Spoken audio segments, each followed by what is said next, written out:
It's my pleasure today to speak with you about bio-based materials, a really exciting part of our advancing chemistry future and the way that we're moving towards a new life cycle for polymers. And when we look at the life cycle for polymers, we're really focused on what can we do to bring forward new materials that are going to have a life cycle that's not as damaging to our environment and the economics that we now look at when we look at material use. So polymers and plastics are ubiquitous in our everyday lives, and they are amazing molecules and materials that have provided us an opportunity to advance in lots of areas that we hadn't been able to before their invention. But as everybody knows, we've found that that comes with a cost, and we are have seen over the last decades what that cost is, and now looking at what can we do to keep kind of materials while still looking at really what's that overall life cycle cost. And so as we look at bio-based materials as one tool in that tool set of, okay, how do we address polymers and plastics and their overall life cycle, that is, bio-based materials cover a wide area of what can be used in the future and what's being used today in a lot of different areas. And these bio-based materials, when I use that term, using kind of the broadest sense of any kind of polymeric plastic material that has some root in a living organism. So that could be from really traditional kind of saccharide-based polymeric materials, like where you're using the saccharides that are coming from polysaccharides that are coming from natural materials, and then using that to make something new, or using the fundamental building blocks from some of these natural organisms to make new monomers that then you can then polymerize and make into new polymers. And all of those have the base in a biological entity that then we're kind of reusing in a new way. And that's providing us both on the production side a new way of getting that material, and also on the degradation side, giving chemistries that inherently have some degradability to them, and perhaps some recyclability built into their use. So kind of expanding out what we're thinking about when we're thinking about the design and the use of these polymeric materials. So with that kind of broad kind of space that we're talking about here with bio-based materials, and that driver of, like, we want to look at where these polymers, where these plastics, where they're coming from and where they're ending up as important features, and whether these are going to be successful materials. We see this as a global initiative, and I think everyone is familiar with the different initiatives happening where we're across the world, where we're looking at from the EU to the US and across the world, looking at ways that we can drive the adoption of these kind of materials, where we can again improve that life cycle that's happening with these polymers and plastics materials. So we understand that these are important materials that we want to have take the place of traditional polymeric materials in a lot of instances, but that drop-in replacement can be difficult. So when we look at development of new materials, if we just kind of look historically across different material spaces, that could take a long time. That can be 10 to 20 years. And I think anyone working in product development or material development sees this every day, that the materials that you're using today in new advancing products are very often things that were developed decades ago and perfected decades ago, and then the products kind of catch up to that. Now, as we're pushing forward new products, we're trying to accelerate that material cost. And when we have this kind of overall push towards new kinds of materials for other kinds of reasons, so like this push towards bio-based polymers for recyclability, sustainability, and the source issues, then we're looking at how can we shorten that time frame? How can we shorten the time to market and the time to adoption for these kind of materials. So we have to look at different ways that we can understand what the connection between that chemistry and the properties and how those properties can be taken advantage of inside the product. So then digital chemistry comes into play as a powerful tool to allow you to make these kind of connections. And so we have these external trends that are pushing for this rapid development, and we want this rapid development in a timely manner. We're combining that with increasing computing speed. So we have the GPU resources. We now have not only that just in a single GPU, but the ability to burst onto the cloud. So we have these resources that now are accessible by more and more people and more organizations in a manner that not only takes advantage of the actual compute power, but some of the kind of business considerations that go into everyday decision making of like, can you burst onto the cloud, can you get resources within a manner and in a time frame that makes sense for different kinds of projects. So these kind of advancements that we have both on the technology side and then the infrastructure side give us new capabilities and new ways of looking at simulations. So within Schrödinger, we take advantage of that and focus on the machine learning and advanced physics-based modeling to provide the right kind of tools to study these kinds of materials and to get information and knowledge that is useful in these development kind of projects. What I'll be speaking today will be mostly about the physics-based modeling within bio-based polymers and materials kind of research. But this overall fits into where we see computational materials playing a role in the future of materials development. When we look at physics-based modeling and how that differentiates from machine learning and other kinds of activities that you might have, with the physics-based modeling, we're really grounded in the first principles of atomic and molecular interactions. So we're describing the way these basic building blocks interact together and using that as you build out the molecules, as you build out the polymers, we can understand how those interact together and then make predictions on how those larger scale materials are going to behave. And so with the validation of those different techniques and understanding of where their accuracy, what their accuracy is, we can then use them with confidence in making decisions. And then as we combine that with machine learning and expand out and provide more insights by scanning a larger chemistry space, we have even more powerful capabilities. And then finally, and I won't speak about it too much today, but I did want to mention it as something that becomes a core pillar to the overall digital chemistry strategy, is the informatics and the collecting of information across different teams and then sharing that information from simulations and experimental data side by side and connecting across those teams so that you're making the collaborative decisions within these chemistry and material space. So now let's get into bio-based polymers. And so when we talk about computational chemistry and simulations as a general technique, we're speaking about how these atoms and these molecules interact together and then predicting some property.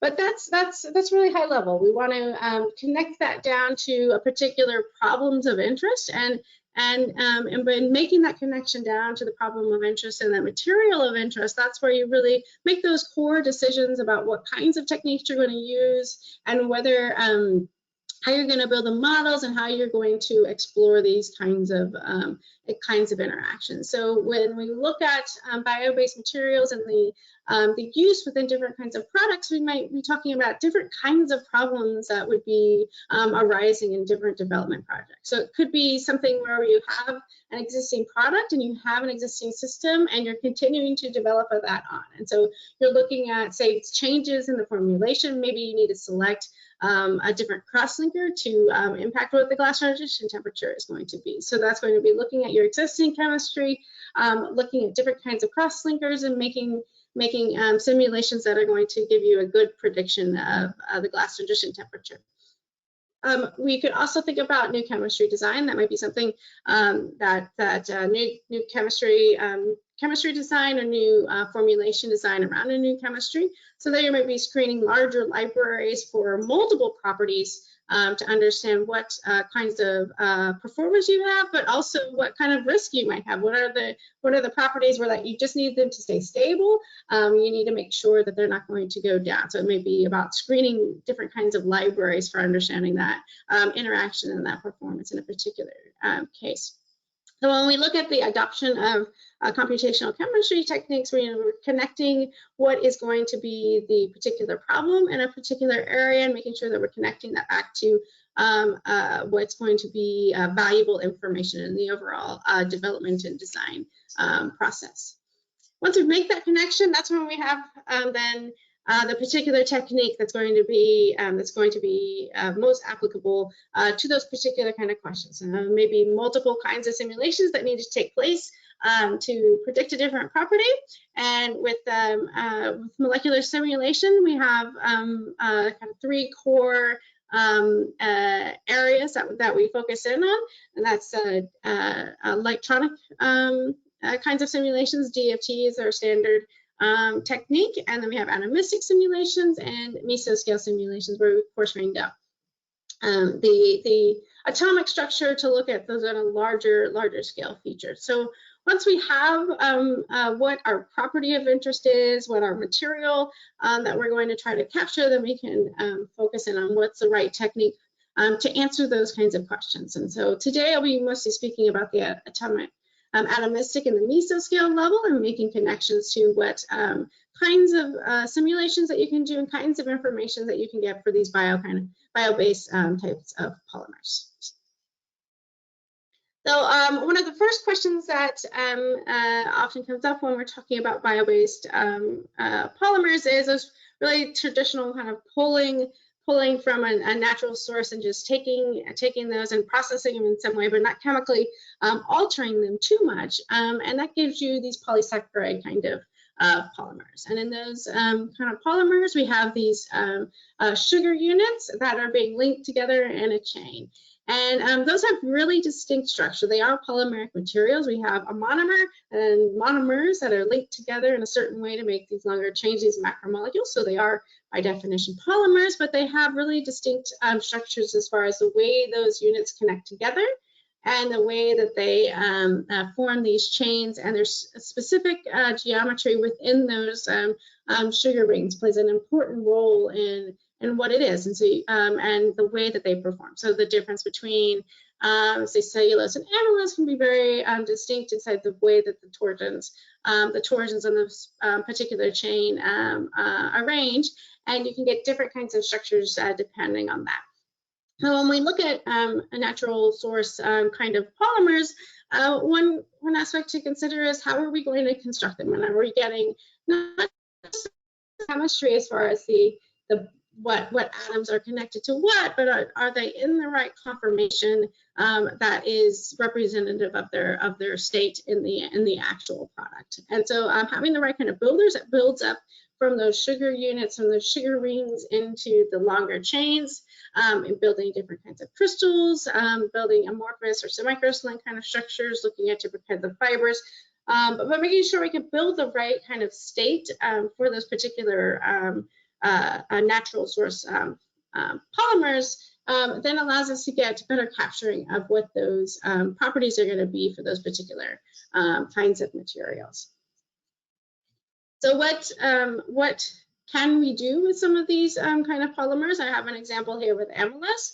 So that's connecting that sugar polymerized sugar chemistry in a particular type of it, and making a polymer chain. And in this case, we did kind of a short polymer chain, but you still see the kind of helical structure that you see in this particular natural polymer.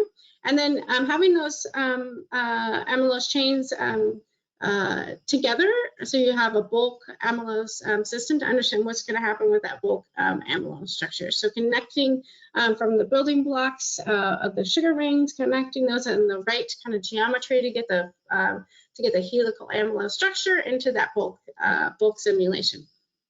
And once we have that bulk bulk densified amylose structure, then we can look at things like glass transition temperature, and not just of the bulk amylose material, but we can also load in water. So you see the plot on the right, we're loading in water at different temperatures, and so that's providing, as you increase the temperature, this structure is going to uptake more water. And so you can see the uptake of the water is going to increase as you increase that temperature. And then once we have water loaded into our amylose structure, then we can look at the glass transition temperature of that water amylose structure. And as expected, as you add water into your system, then the glass transition temperature decreases. And you can see that, again, going back to the plot on the left, that as you add water into your system, your glass transition temperature goes down. And then we also, after you get to a certain point, you can compare to experiments and see that the glass transition temperature depression that you would expect from the simulations, you see that in the experiment. So you see that decrease in the glass transition temperature with that addition of the water. So if taking this kind of base approach, we can look at screening and optimizing bio-based polymer formulations now. And by screening many different types of formulations, you can look at understanding what's going to be the best formulation for a particular kind of use in less time and ultimately at a reduced cost.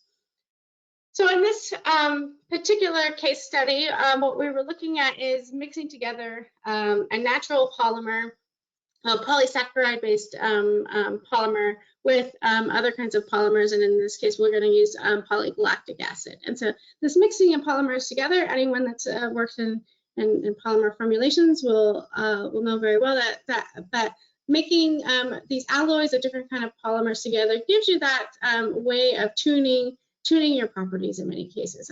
Mixing together two polymers may not be an easy thing to do in many cases, but it gives you that nod to turn of like increasing or decreasing different amounts of polymer so that you can get the properties that you need for a particular kind of application. And you might be tuning on, say, plasticity versus mechanical properties, but you're tuning for the right properties by mixing these different kind of components together.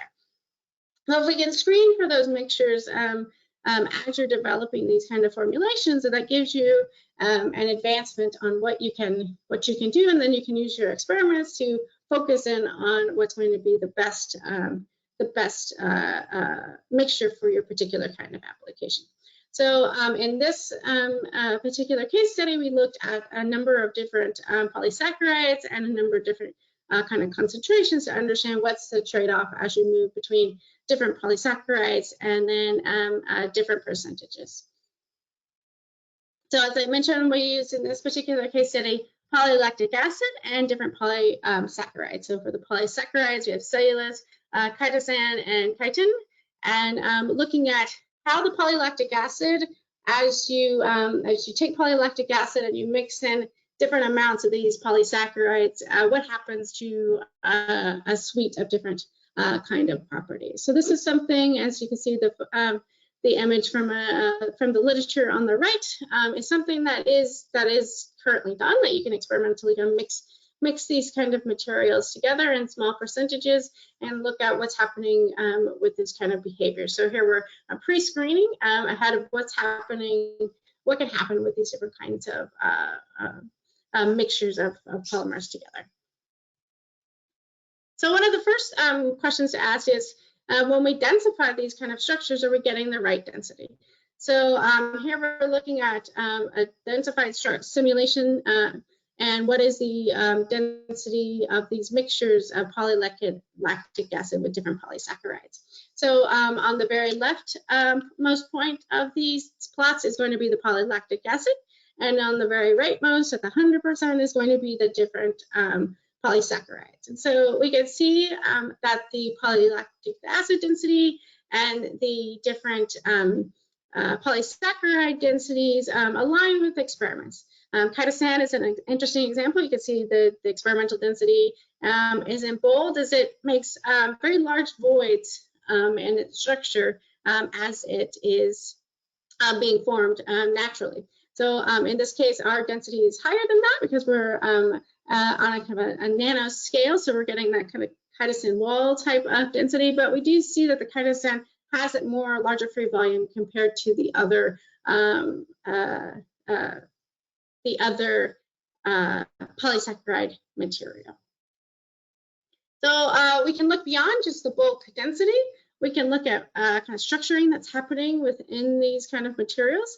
And so one thing that we see is that when you mix the polysaccharides and the polylactic acid together, you have structuring, and that's happening, phase separation that's happening within these kind of systems. And so the polysaccharides is kind of separating out from the polylactic acid, so that you end up with a region that's going to be dense in the polysaccharide and a region that's going to be dense in the polylactic acid. And we can see that from on the right-hand side, you'll see the density plots, and you can see where those regions are of polysaccharide, where the regions are of polylactic acid. And we can also see that in the energetic measurements. We can see that the energy favors not mixing of these kind of components. And so we can look what's happening within the different structure beyond just that they're separating from each other, what's happening to the polymer chain. So when we look at the strands of the polysaccharides in the polylactic acid, there's two main measures that we explored. One was the end-to-end distance, one is the persistence length, and as you increase the end-to-end distance and the persistence length, what that's telling you is that your chain is becoming more elongated. And so as we increase the amount of polylactic acid, it's actually moving right to left on these plots, we're getting more elongated chains. And so you can see that both in the persistence length and the end-to-end distance, the chains become more elongated for these polysaccharides as they get into a lower amount of polysaccharides. So as the amount of polylactic acid increases, so that they become the polylactic acid becomes the dominant material, you get these more elongated chains. The polylactic acid, on the other hand, stays fairly similar as far as its overall chain structure. So the polylactic acid matrix is kind of staying the same, but these polysaccharides are changing what their strand behavior is. We can also, one thing that we can do within the simulations very easily, that's more challenging experimentally, is look at detailed interactions. So you can think of these plots, these are radial distribution functions. They're giving you an idea of what's a local order of different chemical units. So it's a bit like having X-ray diffraction at your fingertips for all your kind of materials that you might be looking at.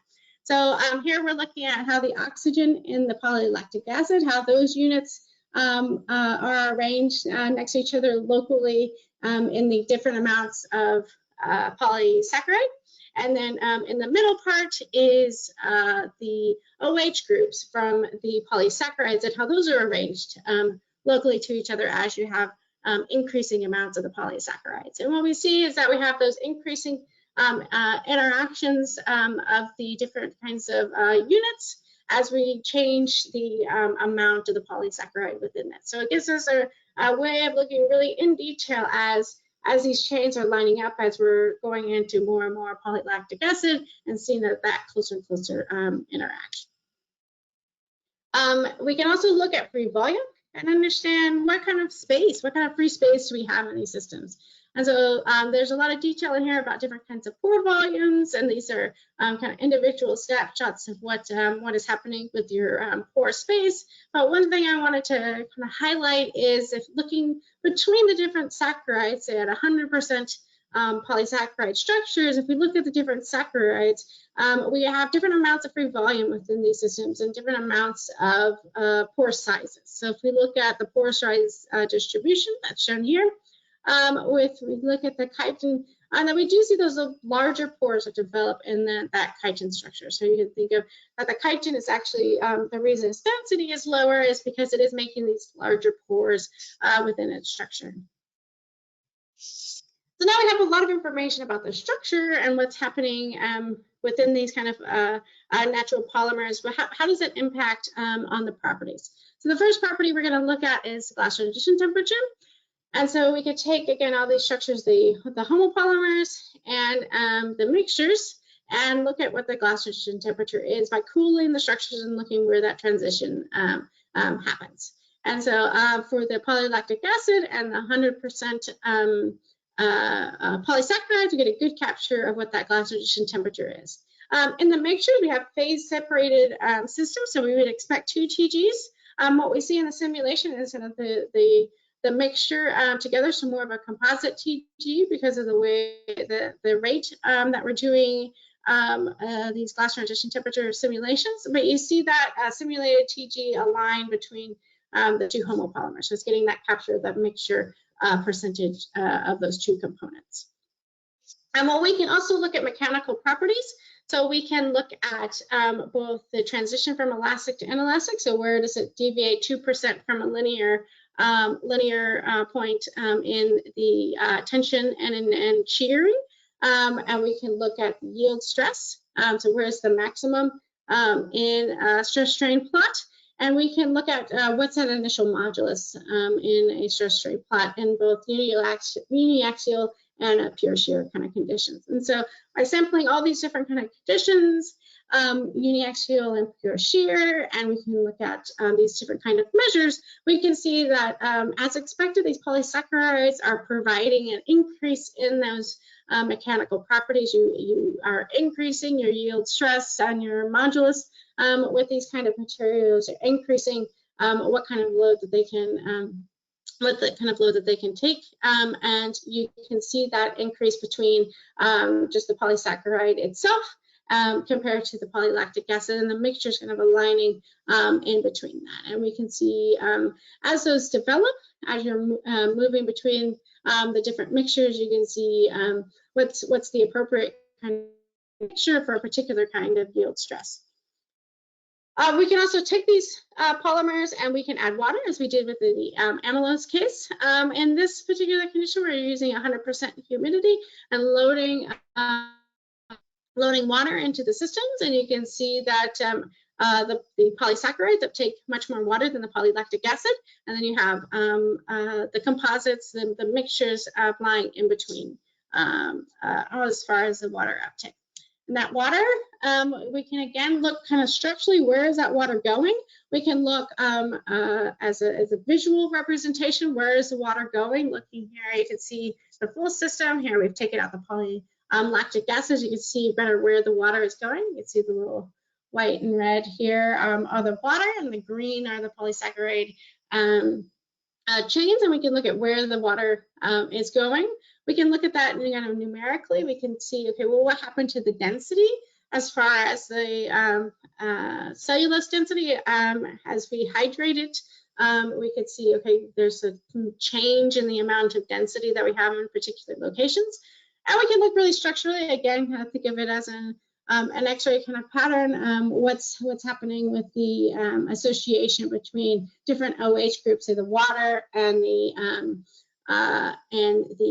polysaccharide, what's happening within these kind of different systems, and look structurally where's the connection points between these different systems, and look at, say, different kinds of hydrogen bonding that might be happening within these networks. But we can overall see that the water is going primarily to the interface between the polylactic acid and these strands, and we can see there's also clusters that form within the polylactic acid, and understand where that water is going and why it's going to different places. So we know where the water, how much water is going into the system, where is it going, and we can now look at what's the impact on different kinds of properties. So if we look at glass transition temperature, we can see that as expected, as you load water into the systems, the glass transition temperature decreases. So similarly, for the yield stress, we see that decrease in the yield stress as we load in the water. So we have a decrease in the overall composite performance with that water being loaded into it. So that was a lot of data and a lot of simulations that were happening for these mixtures of polysaccharides and polylactic acids that were being connected to different kinds of properties, primarily thermal and mechanical, as well as understanding structurally what's happening within these different kind of materials. If we look at a formulation kind of project where if our primary of interest is what's happening as far as structurally, like how are these systems phase separating, we can focus in directly on that length scale and go directly to the mesoscale level and perform just the simulations that's going to give us the information that we need for that kind of structural phase separation. So as an example, here's polyethylene glycol and polylactic acid as an example of the way that you could perform these kind of simulations. So in this case, we're changing the amount of polyethylene glycol compared to the amount of polylactic acid, and looking at the phase separation that happens as you change those relative ratios. And so as you mix between these different systems, it's well established in the literature that you will shift between miscible and immiscible within the system as you add more PEG into the system. And so what we can see is that we can replicate that within the simulations. So the way that we did this was using automatic parameterization. So we're getting the coarse grain parameters with some automatic parameterization.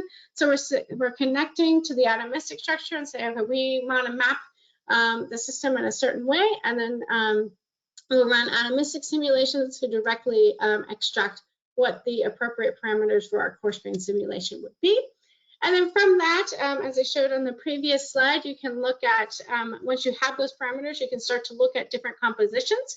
And so it's kind of screening your composition space. So here we just did 3, but you can see that phase space start to become apparent between the different kinds of compositions. And in addition to just visually looking at that phase separation as we did with the polysaccharide polylactic acid kind of case, we can look in more detail, and in this case we actually pulled directly the sac scattering, and so getting the simulation sac scattering pattern that you might expect, so you can think about that connecting back to your experiments and see what is the connection to the kind of patterns that you would expect to see in these phase separated systems. I want to move now to some examples of solution-based bio-based polymer usage. So when I think about usage of polymers, we can think about bulk polymers and the kind of polymers that we might, plastic kind of materials that we might traditionally think of. But there's polymers in lots of different kinds of formulations that provide different kinds of functionality, whether that's dispersing or whether that's providing different kinds of viscosity changes, but these polymers have a particular role in different kinds of products. And so when we talk about bio-based polymers and replacement of traditional polymers with these bio-based polymers, we have to also think about how they're going to behave in solution and how they're going to behave not just by themselves, but with these other kind of components. So one thing that we can look at is how can these bio-based polymers, how do they bind to other kinds of components, and whether you want them to favorably bind to kind of encapsulate, or whether you don't want them to bind to these kind of polymers, depends on their particular application.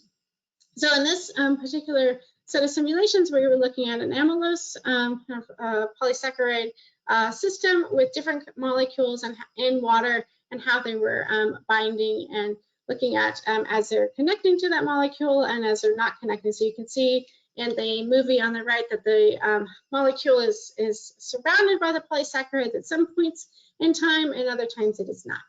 And so we can use that kind of simulation to understand what's the binding and how favorable it is to bind for that polysaccharide to these different kinds of molecules. So as you can think of this plot as kind of a reverse, but down here with the high negative number means that it's actually favorably interacting and it's going to bind strongly, versus these lower numbers where it's not binding so strongly. And so if we're looking at a particular kind of molecule that might very favorably interact with the polysaccharide, we're going to be looking down here at that strong binding. It's going to be bound very strongly into that polysaccharide. If we want something that's very loosely bound, that may be able to release very quickly, it would be over here. And so we can understand that as you're selecting kind of the small molecules that we're going to go with the polysaccharide, or the right kind of polysaccharide for your particular kind of small molecule, whether that's an additive for a particular kind of performance, or whether it might be a flavor or a scent molecule that you're exploring, then having the right kind of connections between those different kinds of molecules within your formulation will allow you to deliver that kind of molecule in the right space. And I want to move out to a new kind of types of molecules, and I've talked a lot about polymers, but I did want to expand that out a little bit, and then the overall topic of this webinar is, in fact, polymers, but I wanted to kind of briefly mention another class of bio-based materials that are also very, very relevant when you're talking about formulations, and that's biosurfactants. So you can look at surfactant material also having natural components and having those, again, primarily kind of sugar ring kind of chemistry within that surfactant space. And so giving you that ability to have different kinds of surfactants but still have that hydrophilic, hydrophobic kind of connection within your system. So as we move into kind of biosurfactants, the kind of architecture that you might see will be very kind of different, and you have a new space that you can explore within those biosurfactants, but understanding how they're going to structure and understanding the kind of micelles that you're going to get within these kind of biosurfactants is going to be an important part of understanding if these are going to be good replacement molecules for your traditional formulation, or if you need to have a completely new formulation to work around those biosurfactants. Now, this is just a kind of a quick snapshot of a larger study where we're looking at different kinds of biosurfactants and screening across those biosurfactants, not just for the biosurfactants performance itself, but as you change concentration and the pH of your formulation, what's happening within your system. So being able to do large-scale simulations, and many of them allow you to screen across your formulation space, so both in the chemistry and the conditions, to get you the right kind of information that you need to make the decisions about what's the right, say, biosurfactant, but also what's the right concentration pH, or if you're constrained in the pH, what's the right biosurfactant and the right composition to get you the right kind of behavior that you need for your particular kind of application. So when we've talked about these kind of bio-based materials, we talked a lot about here different kind of properties and structural kind of features that you can screen for. But another interesting aspect of bio-based materials is how they can open up the chemistry space. So if you think about the bio-based case where you're taking some kind of biomass, you're processing it in some way enzymatically or some other way to make new kind of monomers that then you polymerize in maybe more traditional fashion to get to a polymer product that you can then use. You have now these monomers that you may not have access to with some of our historic kind of pathways. And so then that, with those new kind of monomers and the new kind of connection points that we can make between those, we now have kind of new polymers that we might be able to access. So with that opening of the chemistry space, though, there's the question of, well, how are we going to understand what the performance is of these kind of monomers, or what kind of monomers do we want to kind of focus on and try to get from our biomass? And so that's where a high throughput screening, so I kind of briefly touched upon that with the biosurfactant case.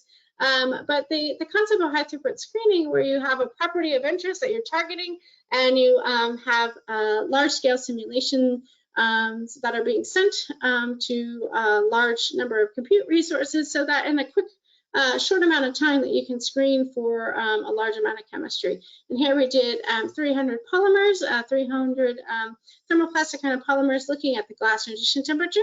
And by using about 300 GPUs, we were able to get the glass transition temperature in about 12 days for all of these polymeric materials. So as we think of access to cloud resources and kind of these burst resources, we can look at projects like this of not being just purely academic kind of exercises, but rather of that we can take advantage of these compute resources, expand out and do large scale screening when we need it to get that selection of what's going to be the right kind of chemistry for a particular kind of use case.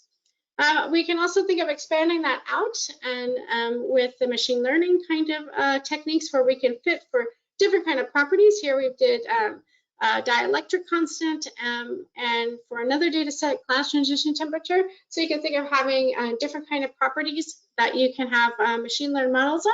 Whether that machine learned model is built upon experimental data or whether it's built upon simulation data, you now have the ability to say very quickly calculate different kinds of properties across different kind of monomers, and then design directly what kind of monomer is going to be the best combination of your different kinds of properties.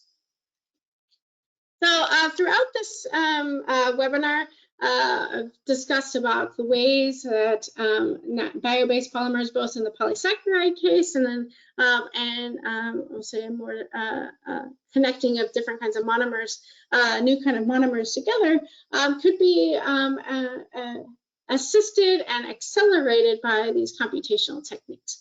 But I wanted to go back to this slide to again say that it connects back to what is the property of interest, and making sure we're connecting to the questions that are being asked, and whether that's a continued development or new chemistry design, that you're saying what is the question of interest, and then connecting that to what are the right kind of simulation techniques to provide that information that you need. Because by making those connections, they're going to be able to either expand out that chemistry space, understand what's not going to work faster, so that you can get to what will work and less expensive and in a faster manner.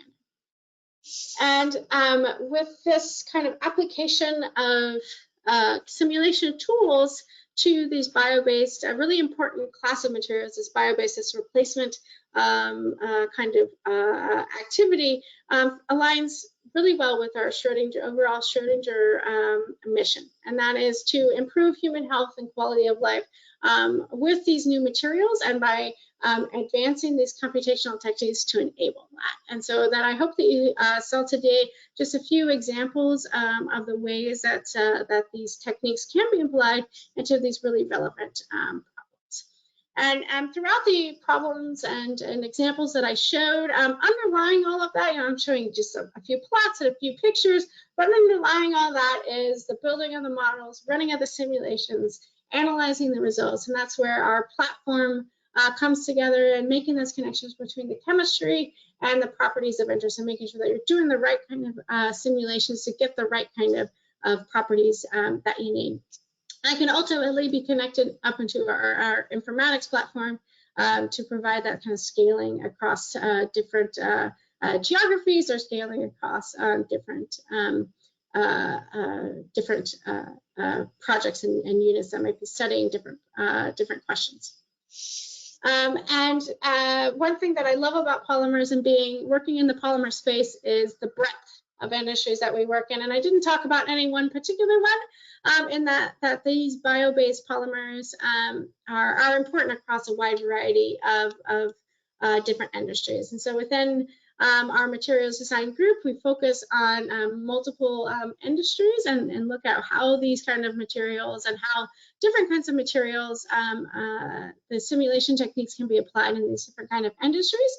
And so when we talk about bio-based polymers, you see a different kind of example of that, where you might have just in the traditional kind of polymer space, but also in the consumer packaged goods, and in other kinds of kind of support polymer architecture, like complex formulations. But when we look at our computational techniques, and we're looking at where the different industries, the kind of questions that they're asking, and tailoring that solution for that particular industrial need. And with that, I will end my presentation.